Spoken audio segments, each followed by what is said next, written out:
ہرقل بادشاہ کے پاس جب حضور کا پیغام دین پہنچا نا تو بادشاہ آدمی تھا، اس نے زمانے دیکھے تھے۔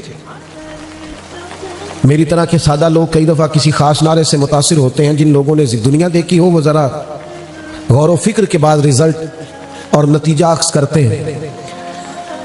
تو بادشاہ کہنے لگا یار یہ میرے پاس حضور علیہ السلام کا پیغام آیا ہے، یہاں اگر کوئی مکے کا تاجر آیا ہو نا اور سیانا بندہ ہو، چودھری آدمی ہو، بڑا آدمی، اس بندے کو لانا۔ تو انہوں نے چونکہ تجارت کے لیے ہمیشہ کوئی نہ کوئی شاہ روم کے ہاں رہتا تھا، اس ملک میں لوگ گئے رہتے تھے، وہاں جب تلاش کیا تو پتہ چلا کہ ابو سفیان آئے ہیں، ابھی کلمہ نہیں پڑھتے تھے، وہ یہاں تجارت کے لیے آئے ہوئے ہیں۔ ان کو لے گئے بادشاہ کے پاس۔ بادشاہ نے نبی پاک علیہ السلام کے بارے میں تعارف پوچھا تو ابو سفیان کہنے لگے میرے رشتے میں بھتیجے ہیں۔ اب انہوں نے گفتگو شروع کی، وہ ایک بہت بڑا مکالمہ ہے کتب احادیث میں اور کتب سیرت میں صرف عنوان کی بات کرتا ہوں۔ ابو سفیان چونکہ ابھی مخالف تھے، مسلمان نہیں ہوئے تھے اور جنگوں میں آتے تھے، قیادت کرتے تھے، تو کہتے میں نے ایک اسی نظریے سے وہ زاویہ پیش کیا جس طرح کوئی مخالف پیش کرتا ہے، اسی نظریے سے حضور کے بارے میں بات کی۔ باتیں کرتے کرتے نا بادشاہ نے آخری سوال قائم کیا۔ بادشاہ کہنے لگا یہ بتائیں کہ وہ جس محبوب نے دعوی نبوت کیا ہے کیا کبھی انہوں نے جھوٹ بھی بولا ہے؟ یہ میں کوئی آپ کو جوش خطابت نہیں دکھا رہا، درد دل کا اظہار کر رہا ہوں، خدا رہا اپنی تو بات ہی نہیں کر رہا، رسول پاک کی کر رہا ہوں۔ جوانوں تھوڑی دیر موبائل چھوڑ کے ذرا غور کرنا کیا کہہ رہا ہوں۔ فرمایا کبھی، وہ یار کبھی زندگی ہے نا تو وقت گزرتا ہے نا، لوگ بڑی بڑی بہانے بازی نہیں کرتے، اپنے ساتھ ہی روز صبح اٹھ کے جھوٹ نہیں بولتے، کبھی جھوٹ بھی بولا ہے۔ محل میں بڑے بڑے سیانے لوگ بیٹھے تھے، تورات زبور انجیل جاننے والے بھی، فقہا بھی، دانشور بھی اور جنگی سپہ سالار بھی، پورا لشکر بیٹھا تھا، کبھی جھوٹ بھی بولا ہے۔ سناٹا چھا گیا۔ ابو سفیان کہتے ہیں میں چپ کر گیا، ایک لمحے کے لیے میں نے سوچا کہہ نہ دوں معاذ اللہ بولا ہے، پھر میرے اندر سے خیال آیا کہ یہ تو عرب کی وزاداری کے خلاف ہے، اور پھر میں ان کو معاذ اللہ جادوگر کہوں، شاعر کہوں، کاہن کروں تو شاید کوئی سوچے اور حضور نے جھوٹ بولا ہے، یہ تو مانیں گے کوئی نہیں۔ کہتے میں سوچ رہا تھا، بادشاہ پھر بولا، اس نے کہا سردار کیا سوچ رہے ہو، کیا کبھی جھوٹ بھی بولا ہے؟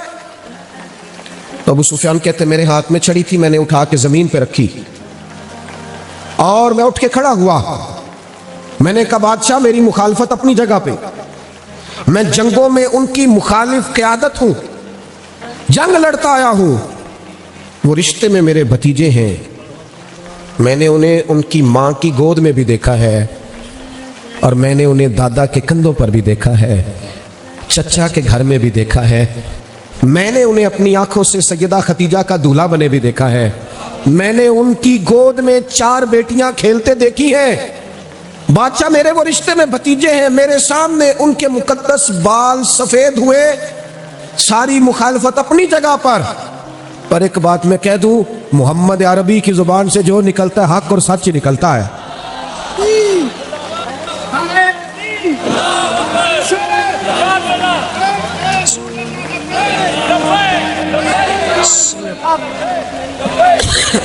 ہاں کبھی انہوں نے اپنی زبان سے جھوٹ کا لفظ ادا، اور یارو ذرا یہ تو حضور کی پہلی ادا ہے، یہ تو پہلی سنت ہے، اسی پر توجہ نہ رہے اگر قوم کی تو کبھی نہیں نکلا۔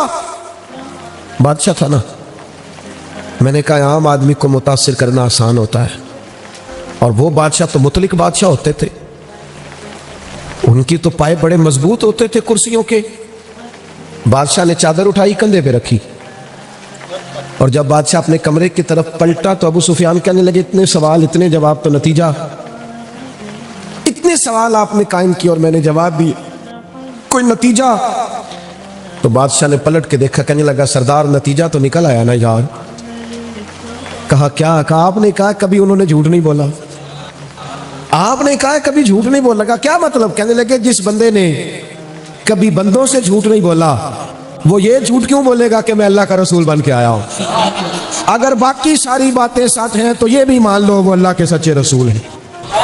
اسیر دشمن کی چاہ میں بھی، مخالفوں کی نگاہ میں بھی، وہ امی ہے، صادق ہے، معتبر ہے، میرا پیغمبر عظیم تر ہے، میرا پیغمبر عظیم تر ہے۔ لگے جو مزدور شاہ ایسا، نہ دھن نہ دولت سربراہ ایسا، اس عرش نشی کا زمین پہ گھر ہے، میرا پیغمبر عظیم تر ہے۔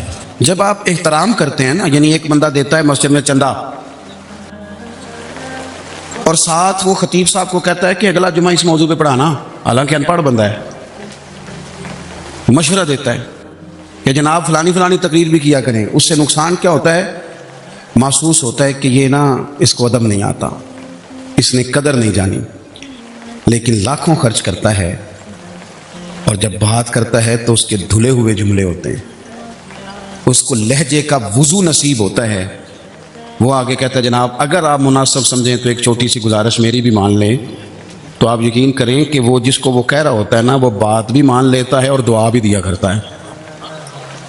اہل فضل کی کبھی بھی، بڑے لوگوں کی کبھی بھی بے ادبی نہ کریں۔ لوگوں نے اپنے من کی خواہشات کے لیے بڑے لوگوں کی بے ادبیاں شروع کی۔ یاد رکھنا، جو قوم اپنے بڑوں کی، اپنے اسلاف کی بے ادب ہو جاتی ہے، اس کی تاریخ مسخ کر دی جاتی ہے۔ کبھی بھی بے ادب نہ ہو۔ میرے نبی پاک علیہ السلام نے 2 جملے کہہ کے اس مضمون کو سمیٹ دیا، فرمایا جو چھوٹے پہ شفقت نہ کرے، بڑے کی عزت نہ کرے، ہم میں سے ہے ہی نہیں۔ اپنے بڑوں کا اکرام کریں، اپنے بڑوں کا، اپنے اساتذہ کا، مشائخ کا، امت کے بڑوں کا۔ لوگوں کی زبانیں کھل گئی ہیں اولیاء اللہ کے بارے میں، لوگوں کی زبانیں کھل گئی ہیں ائمہ مجتہدین کے بارے میں، لوگوں کی زبانیں کھلی تو ذرا سی اوقات نہیں آدمی کی اور وہ حضور کے صحابہ پہ بات کرتا ہے۔ تو دیکھ تو صحیح، اپنی حیثیت کا تو تعین کر۔ یہ تو وہ لوگ ہیں جنہیں چہرہ وضحا دیکھ کر حضور کی نظر کرم نصیب ہوئی ہے، تو ان کے بارے میں بات کر رہا ہے۔ حضور کا ہر صحابی، دیکھو میں کیا کہہ رہا ہوں، کیا بات؟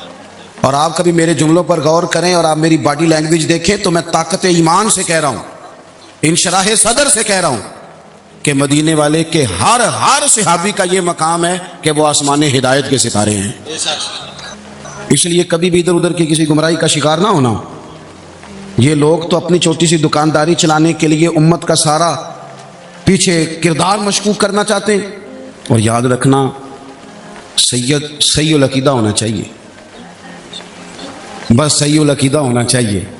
اگر وہ صحیح العقیدہ ہو تو پتہ میرے امام نے کیا کہا ہے؟ بڑوں کو نہیں، فرمایا تیری نسل پاک میں ہے بچہ بچہ نور کا، ایک بچہ تیری نسل پاک میں ہے بچہ بچہ نور کا، اور تو ہے عین نور، تیرا سب گھرانہ ہی نور کا۔ انہوں نے کہا تو بچے کا احترام کریں گے، چھوٹوں کا ادب کریں گے، کیوں؟ اس لیے کہ حضور کی اولاد پاک ہے۔ ہم تو استاد کے بچے کا بڑا احترام کرتے ہیں، ہم تو شیخ کے بچے کا بڑا احترام کرتے ہیں، اور جو مدینے والے کی اولاد ہو اور رسلہ نال جو نیکی کریے تو نسلہ تاک نہیں بول دے۔ ہم کیسے بھول سکتے ہیں حضور کی اولاد پاک کا احترام؟ لیکن کوئی ضروری ہے کہ آپ صحابہ کا ذکر کریں گے تو اس میں آپ اہل بیت کی تنقیص شان معاذ اللہ کریں گے، اور آپ اہل بیت کا تذکرہ کریں گے تو وہ صحابہ کی شان گھٹائے بغیر مکمل نہیں ہوگا۔ ایسی ناپاک جسارتوں سے امت کے اندر تکلیف بڑھتی ہے، آزمائش آتی ہے، اور پھر نئی تحقیق کی ضرورت کیا ہے؟ تحقیق وہ ٹھیک نہیں جو داتا علی اجمیری نے کی ہے، جو خواجہ اجمیر نے کی ہے، جو امام ربانی نے کی ہے، جو امام محمد رضا فاضل بریلوی نے کی ہے۔ ادھر ادھر جانے کی کیا ضرورت؟ اس لیے پہلے تو اہل، اور دوسری بات، جتنے بھی اہل فضل تھے نا، وہ کئی دفعہ نا ابا جی اور چاچا جی کی لڑائی ہو رہی ہو نا، ابا اور چچا کی، تو بیٹا چھلانگ لگا کے بیچ میں لڑائی میں اپنے ابا کی حمایت میں آ بھی جائے نا، چاچے کی مخالفت کرے، ابے کی حمایت میں بات کرے، تو والد صاحب بڑا پتہ کیا کہتے ہیں؟ چلے پتر تو چپ کرے، ساڈا پراواں دا مسئلہ، تو اپنے قد کاٹھ میں رہ، تو اپنی حیثیت میں رہ، تو چھوٹا ہے، تیرے والا مسئلہ۔ تو آپ بڑوں کی باتوں میں بولتے ہیں، بڑوں کی باتوں میں بولنے والے لوگ سیانے نہیں ہوتے، وہ تو بچپنے کا اظہار کرتے ہیں کبھی۔ اور پھر ہم نے ان سے تربیت لینی تھی کہ ہم نے ان پر بحث کرنی تھی؟ کبھی آپ نے دیکھا ہے کہ ٹیچر آئے پڑھانے کے لیے کالج میں تو بچے اسے کہیں اپنی ڈگری دکھاؤ، تو وہ کہتا ہے تو دفعہ ہونا کلاس سے، ڈگریاں بڑے دیکھا کرتے ہیں، چھوٹے نہیں دیکھا کرتے۔